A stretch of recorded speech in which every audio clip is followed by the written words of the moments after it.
छोड़ा के चल काहे दिहले इतना दूर हे माई।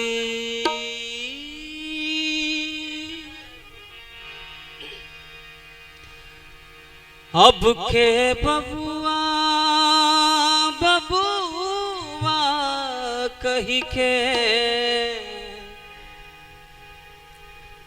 हमके पास बुलाई।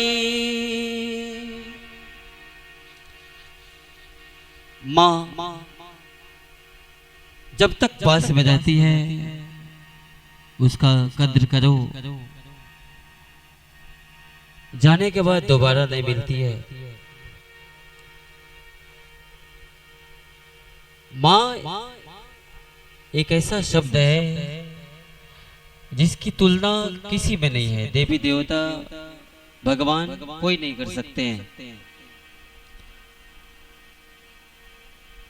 हमने आज सुबह सुबह सरोज जी का फोटो देखा, माता जी के साथ वीडियो, अंतिम वीडियो था माँ का, जो माँ को प्रेम करने के लिए कह रहे थे, माँ प्रेम करो, और ये जान नहीं रहे थे आखिरी सांस होगी उनकी। हम सबके पास जो होता है उसकी कद्र हम नहीं कर पाते हैं, और जब चले जाते हैं तब उनकी याद आती है। माँ बाप का कद्र करो। माँ एक अनमोल रतन है जो बहुत सौभाग्य से मिलती है और उनका आशीर्वाद मिलता है। माई माई हे माई, अचरा छोड़ा के चल काहे दिहले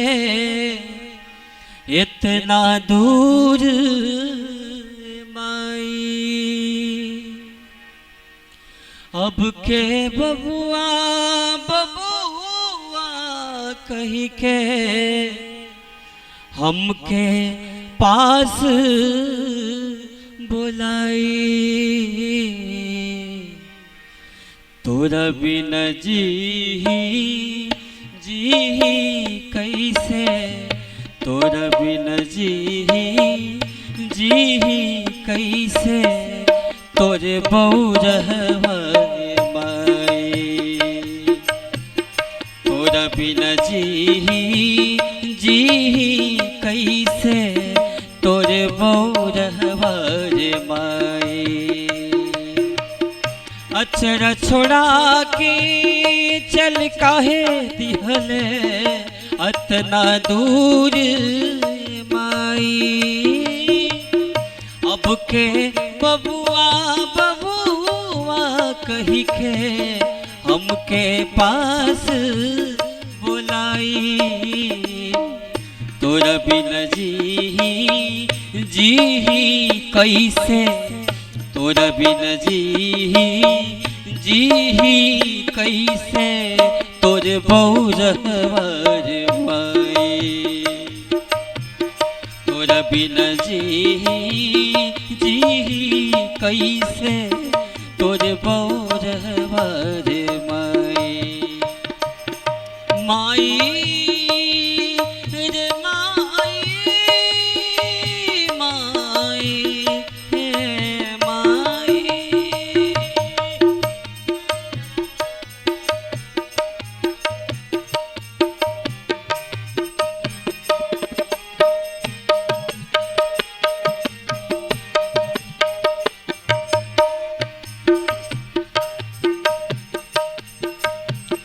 मन के दर्दिया अब के बूझी, अब के पोछी अखिया के लोर।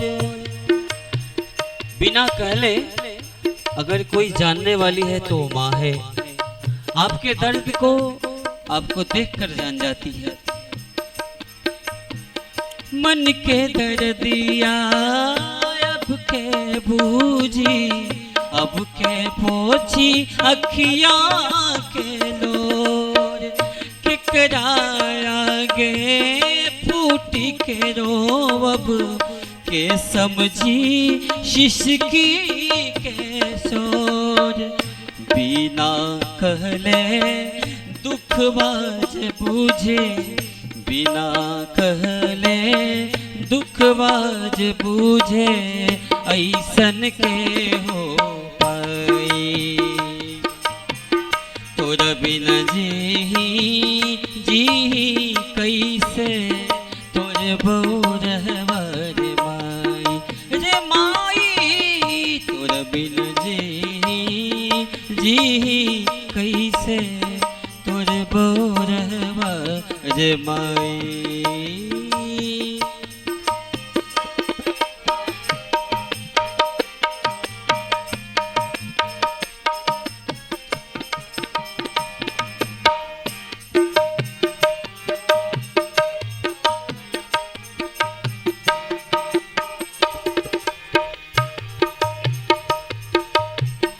दुनिया के मेला में काहे तू हमसे छोड़वले हाथ रे।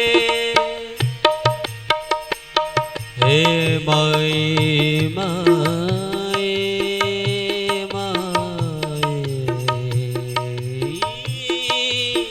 हे माई। दुनिया के मेला में हमसे काहे तू हमसे छोड़वले हाथ रे। हमरा के भी ले चलते अपने साथ रे। खूटा उखड़े गइल बागैया के, खूटा उखड़े गइल बागैया के, अब ही बछड़वा कहाँ जाए रे माई। खूटा उछड़ गइल बागैया के, अब ही बछड़वा कहाँ जाए। तोरा बिना जी कैसे, तोरे बौरहवा रे माई। अचरा छोड़ा के चल काहे दिहले अतना दूर माई। अब के बबुआ बबुआ कही के हमके पास बुलाई। तोरा बिना जी कैसे, तोरा बिना जी कैसे, तोरे बौरहवा रे माई। तोरा बिना जी